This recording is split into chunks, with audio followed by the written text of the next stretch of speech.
Bienvenue dans les énergies scolaires. Épisode 111. Extra classe. Je m'appelle Sandra Zanetti, je suis professeure d'espagnol au lycée Jean-Victor Poncelet de Saint-Avold. C'est un lycée qui se trouve en Moselle-Est. L'école, on en parle beaucoup, mais est-ce qu'on l'écoute vraiment ? Les énergies scolaires. Dans l'académie, il y a une vraie spécificité, parce qu'on est très près de la frontière allemande. Donc nous, on a très peu dans le coin de collèges qui enseignent l'espagnol. Donc les élèves, généralement, commencent l'espagnol au lycée. Et la problématique de notre académie, c'est qu'actuellement, il n'y avait qu'une seule spécialité et qu'il n'y a encore qu'une seule spécialité LLCER ouverte dans toute l'académie. Et la problématique, évidemment, c'est le recrutement d'élèves. Voilà. Donc, il n'y avait que notre spécialité et elle était vraiment menacée de mort, en fait, puisqu'on avait peu d'effectifs, une dizaine d'élèves généralement en première et en terminale. Et ça pouvait plus tenir comme ça, du fait des budgets qui sont colossaux. Pour une spécialité, c'est 10 heures sur la première et la terminale. Et pour éviter que cette spécialité disparaisse de la carte de l'académie de Nancy-Metz, nous avons pris la décision de proposer un enseignement hybride synchrone, c'est-à-dire de proposer aux élèves de l'académie qui le souhaitent de suivre le cours d'espagnol en même temps que les élèves en présentiel du lycée.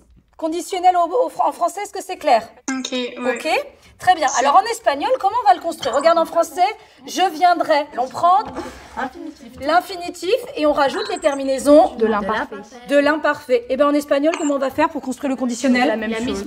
La misma cosa. Guapa, ¿puedes conjugar comer en condicional? Comeria. Comería. Comerias. Bien. J'ai fait passer le bac, LLCER espagnol, plusieurs années de suite, l'oral du bac. Et en fait, il y avait une vraie difficulté d'expression orale pour les élèves qui préparaient l'épreuve de LLCER espagnol avec le CNED, parce qu'en fait, ils ont des cours par écrit, mais rien à l'oral. Et donc, aucune pratique de l'oral. Et le jour de l'épreuve orale du baccalauréat, ils peuvent pas se mettre à parler espagnol correctement alors qu'ils n'ont pas pratiqué pendant l'année. Et les résultats étaient très, très faibles. Donc, on est parti vraiment de ce constat-là qu'il fallait impérativement donner à tous la même chance de réussite. Vraiment, l'égalité des chances, c'était pour nous extrêmement important. Et je crois que c'est la vraie plus-value de cet hybride synchrone, c'est la possibilité pour les élèves à distance de prendre la parole, de s'exprimer, d'interagir tout autant que les élèves en présentiel. J'avoue que l'été, avant de commencer cette expérimentation, j'étais très inquiète parce que j'enseigne depuis 17 ans. Mais c'est un tout autre challenge. C'est une autre façon de concevoir les cours, c'est une autre façon d'animer. Et il est très difficile de créer du lien avec les élèves à distance. Et comme ça, c'est extrêmement important pour que les cours fonctionnent. J'avoue que ça a été ma principale problématique. Comment créer du lien avec ces élèves à distance pour que l'ambiance soit aussi bonne que si nous étions tous en classe et pour travailler dans les meilleures conditions possibles. Chaque élève à distance est en trinôme avec 2 élèves en classe. Et quand on fait des activités comme ça de réflexion en groupe, ils sont systématiquement ensemble. J'essaie de leur donner pas toujours les mêmes consignes. C'est-à-dire que sur une même activité, les élèves à distance vont devoir créer les questions et les élèves en présentiel vont devoir chercher les informations dans le texte ou inversement. J'essaie vraiment de les rendre complémentaires et de les rendre nécessaires les uns aux autres et de varier comme ça les modalités de travail. Otra pregunta, Paloma. ¿Qué personas están en el periódico? ¿A quién? Guerlain, te toca. Il l'a même pas lu. Sí, Guerlain sabe todo. Guerlain. El texto habla también de la obra de García Lorca, Hemingway, Goya et Picasso. Une fois par semaine, j'ai pendant 1 heure les élèves à distance seuls et l'assistant de langue avance pendant ce temps-là les élèves en présentiel. Et ensuite, on inverse.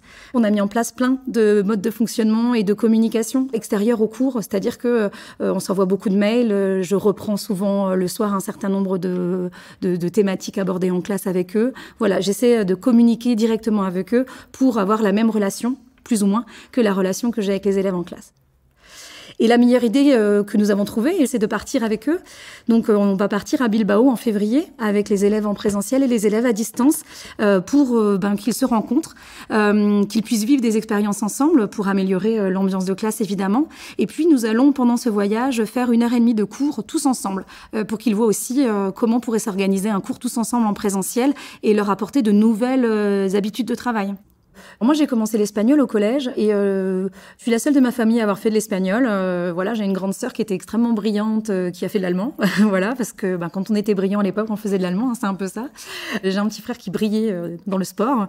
Puis moi, j'étais un peu là au milieu. Et donc, vraiment, l'espagnol, ça m'a permis d'avoir mon identité. Et puis, quand je suis arrivée en classe préparatoire, j'ai rencontré un enseignant qui était vraiment incroyable, qui m'a donné grande confiance en moi, l'envie de réussir, l'envie de découvrir encore plus cette culture, parce qu'il était très encourageant en permanence et qu'il croyait vraiment en moi, je crois.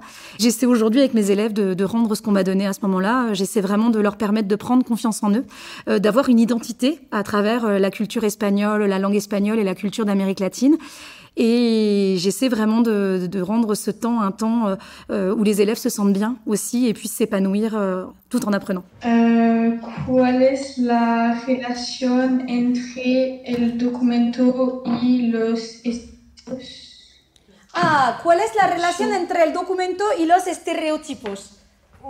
Bien, Valentina, excelente. ¿A quién? A Mateo. Mateo. Venga, Mateo, te escuchamos. Dans ce dispositif, on a souvent des élèves qui accordent vraiment une place très importante à l'espagnol, parce que s'aventurer dans un dispositif comme celui-là à distance, c'est une sacrée démarche, parce qu'on est quand même très seul.